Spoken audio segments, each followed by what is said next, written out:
This is so delish. Keep watching to see how I cook the vegetable.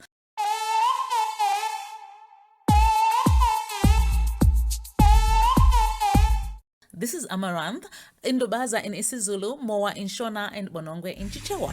Amaranth leaves are best enjoyed fresh and eaten the same day they are harvested if possible. I pluck these tender shoots from a small garden outside. I wash them thoroughly first to make sure that there is no sun or anything in them that I would not want to cook and eat. I let the water run through the coriander on the fine rinse to get rid of as much water as possible. It drains easier this way.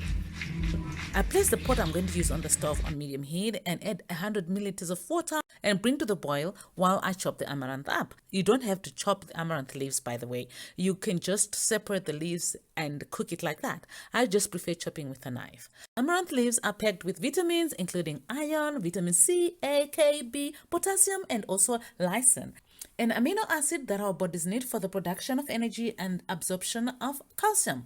It also promotes hair growth and good skin. If you're lacking enough incentive to eat amaranth leaves, there it is. When I finish chopping, the water has also boiled. I add a pinch of bicarbonate of soda first and then the chopped amaranth leaves. I cover and let it cook for about 5 minutes while I chop the tomatoes.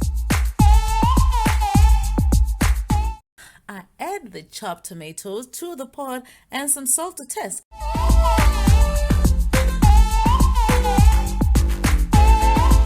Mix it slightly so that the salt, the amaranth leaves, and the tomatoes can cook together. And then cover it, let it cook for another 5 minutes or until the tomatoes are tender. I then add peanut butter to make that creamy goodness. This time I mix it really well because of the peanut butter. Let it simmer on low heat for 5 minutes before serving. Amaranth leaves can be enjoyed with millipap, sadza on simmer, or any starch of your choice with some protein. You can even have it on toast. It's so delicious on toast. Thank you so much for watching my cooking videos, you guys. If you want me to share more videos on African food, let me know in the comment section below. Otherwise, thank you so much for watching. I will see you in the next video. God bless you. Bye.